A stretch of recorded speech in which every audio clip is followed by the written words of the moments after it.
Assalamualaikum warahmatullahi wabarakatuh. Kembali lagi dengan saya Arif Reja Pandina Setia. Baik, kali ini video terakhir yaitu dengan berjudul konsep penjelasan Balanced Scorecard. Balanced Scorecard adalah suatu metode untuk pengukuran dan penilaian kinerja suatu perusahaan dengan mengukur 4 perspektif, yaitu perspektif keuangan, perspektif pelanggan, perspektif proses bisnis internal, dan perspektif pembelajaran dan pertumbuhan.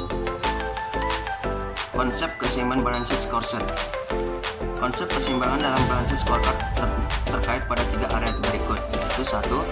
Keseimbangan antara indikator keberhasilan finansial dan non-finansial.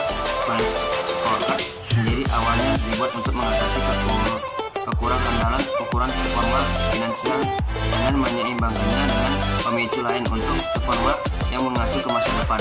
Ini adalah masih harus menjadi prinsip dari sistem Balanced Scorecard ini.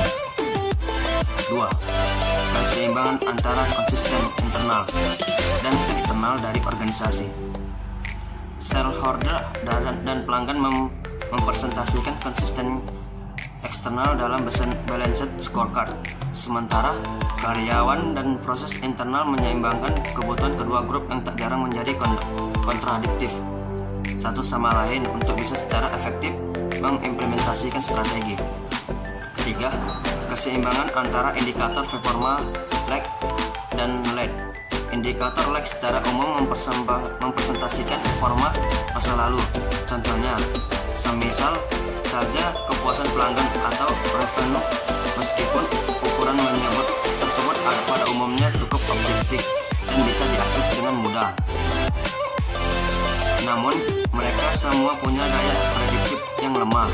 Sementara itu, indikator lead adalah pemicu performa yang membawa pada pencapaian indikator lag. Indikator ini biasanya berbentuk ukuran atas proses dan aktivitas. Pengirim tepat waktu pelanggan. Suatu scorecard harus berisi campuran atau paduan antara indikator lag dan lead. Indikator lag yang tanpa disertai oleh ukuran lag tidak akan mengkomunikasikan bagaimana target akan diraih. Sebaliknya, indikator lead tanpa ukuran lag akan menghasilkan perkembangan jangka pendek, namun tidak tampak bagaimana perkembangan tersebut terdampak pada peningkatan benefit bagi pelanggan dan juga shareholder.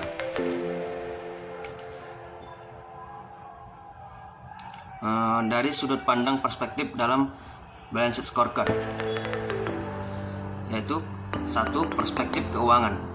Balanced Scorecard menggunakan tolak ukur kinerja keuangan seperti ROI dan laba bersih.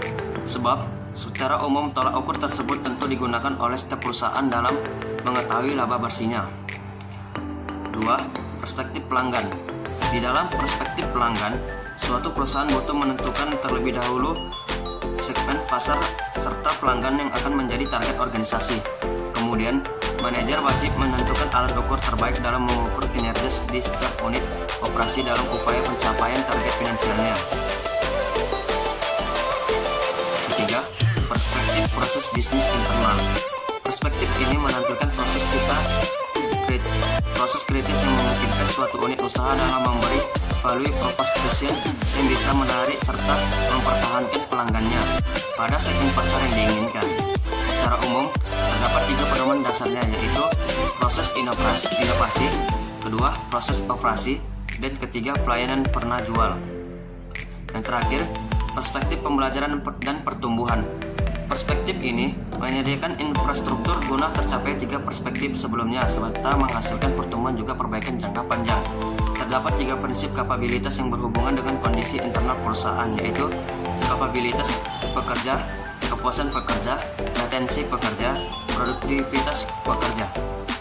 Kedua, kapabilitas sistem informasi. Ketiga, iklim organisasi.